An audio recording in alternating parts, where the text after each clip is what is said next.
کا شرف حاصل کیا ہے وَإِنَّهُ لِحُبِّ الْخَيْرِ لَشَدِيدٌ کہ انسان مال کی محبت میں بہت شدید ہے۔ اور اس آیت کریمہ میں ایک فطری بات انسانوں کے لیے بیان کی گئی ہے کہ وہ مال کے ساتھ بڑی گہری لگن اور لگاوٹ اور محبت رکھتے ہیں۔ تو یہ محبت جو ہے، اس محبت پر جب اللہ کی محبت غالب آتی ہے تو انسان اللہ رب العزت کی بارگاہ میں سرخرو ہوتا ہے، اللہ کی بارگاہ میں اسے مراتب و مقامات اللہ تعالیٰ عطا فرماتا ہے۔ تو دیکھنا یہ ہے کہ مال کی محبت جو ہے، اس کا ہمارے دین میں مفہوم کیا ہے، اس سے کیا مراد ہے، اور اللہ رب العزت اپنے بندوں سے اس حوالے سے کیا تقاضا فرماتا ہے کہ مال ہماری ضرورت بھی ہے، مال کو ہم استعمال بھی کرتے ہیں، اور مال کو کمانے کا حکم بھی ہے، کسب مال کا حکم بھی ہے۔ تو ایک حدیث مبارکہ آج کی اس محفل میں بالاختصار پیش کرنا چاہتا ہوں۔ سید کائنات صلی اللہ علیہ وسلم نے فرمایا کہ من طلب الدنیا حلالا، جس شخص نے حلال طریقے سے دنیا طلب کی اور اس طلب حلال میں اس کی جو نیت تھی وہ صالح اور خیر نیت تھی۔ من طلب الدنیا حلالا، جس نے طلب دنیا کی حلال طریقے سے، اور اس کے 3 مقاصد تھے۔ ایک کہ وہ استعفافاً عن المسئلہ تھے، کہ وہ لوگوں کے سامنے ہاتھ پھیلانے سے بچ جائے۔ ایک مقصد یہ کہ استعفافاً عن المسئلہ تھے، وہ لوگوں سے سوال کرنے سے بچ جائے۔ وسعیاً علی اہلہ، اور اپنے گھر والوں کی ضروریات پوری کر سکے۔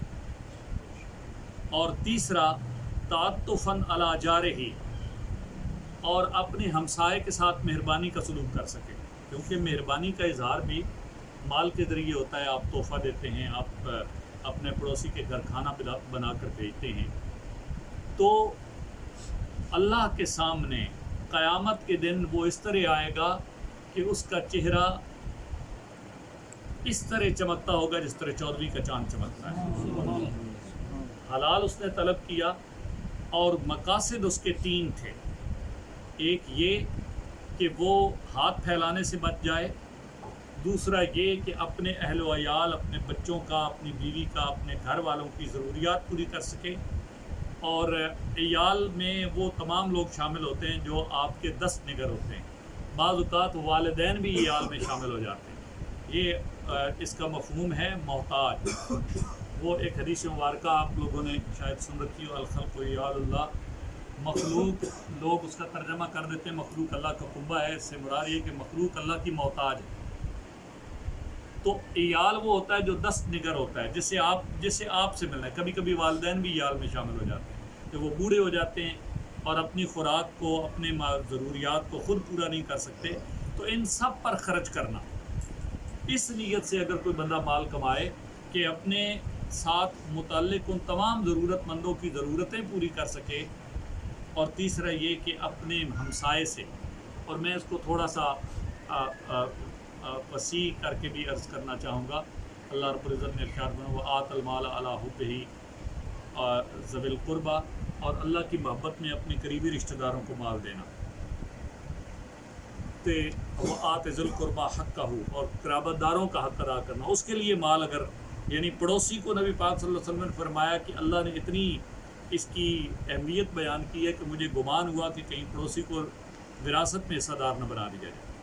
تو پڑوسیوں کا حق ادا کرنے کے لیے، اپنے گھر بار کا حق ادا کرنے کے لیے، اور ہاتھ پھیلانے کی شرمناک بات سے بچنے کے لیے اگر کوئی بندہ حلال دنیا طلب کرے تو وہ اللہ کے سامنے قیامت کے دن اس طرح جائے گا کہ اس کا چہرہ 14ویں کے چاند کی طرح چمکے گا۔ وَمَن طَلَبَ الدُّنْيَا حَلَالًا، اب یہ دوسری بات ہے، اور اس پر بڑا غور فرمانے کی ضرورت ہے۔ حرام کی تو کوئی گنجائش ہی نہیں ہے نا۔ حرام جب انسان دنیا طلب کرتا ہے تو وہ اپنی دنیا بھی خراب کرتا ہے اور آخرت بھی خراب کرتا ہے. تو من طلب دنیا حلالن، لیکن کن شرائط کے ساتھ؟ مرائین، دکھاوا کرتے ہوئے، مقاصرن، ڈھیر دولت کے اکٹھے کر لینے کی دھن میں، ہوس میں، مفاخرن، اور اظہار فخر کے لیے، لقی اللہ یوم القیامت وہو غضبان، وہ اللہ کے ساتھ قیامت کے دن اس طرح ملے گا کہ اللہ اس سے ناراض ہو. طلب اس نے دنیا حلال کی، یعنی اس نے حرام طریقے سے دنیا نہیں حاصل کی، اس نے دولت کا ایک ایک پائی جو ہے وہ حلال طریقے سے کمائی، کیونکہ اگر آپ حلال اور حرام کو ملا دیں تو حلال بھی ناپاک ہو جاتا ہے. تو حدیث پاک کے الفاظ ہیں من طلب الدنیا حلالن، جس نے حلال طریقے سے دنیا کمائی، لیکن اس دنیا کا اس نے کیا کیا؟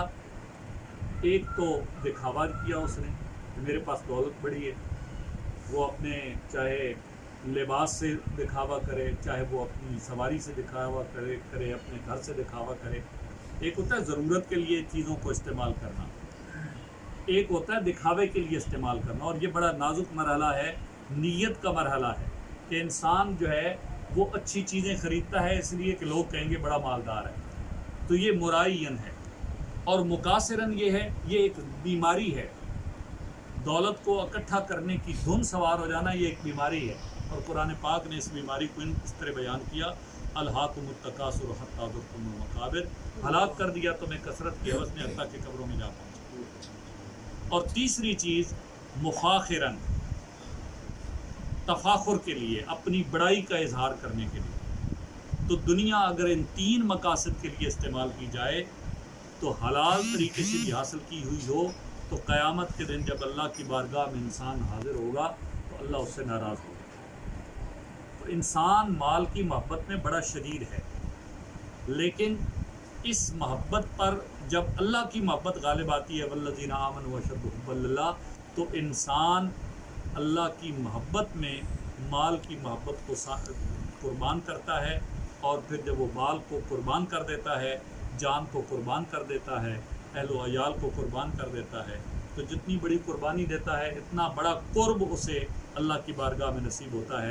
تو اللہ رب العزت ہمیں نہ صرف کسب حلال کی توفیق عطا فرمائے بلکہ ہمیں صحت نیت بھی عطا فرمائے، اور ہمیں اس تکاثر سے اور اس دکھاوے سے اور اس تفاخر سے، اس سے اللہ رب العزت ہمیں محفوظ رکھے. اللہم صلی علی سیدنا مولانا محمد فی الاولین وصلی علی سیدنا مولانا محمد فی الآخرین وصلی علی سیدنا مولانا محمد فی النبیین وصلی علی سیدنا مولانا محمد فی المرسلین وصلی علی سیدنا محمد فی الملأ الاعلی الی یوم الدین.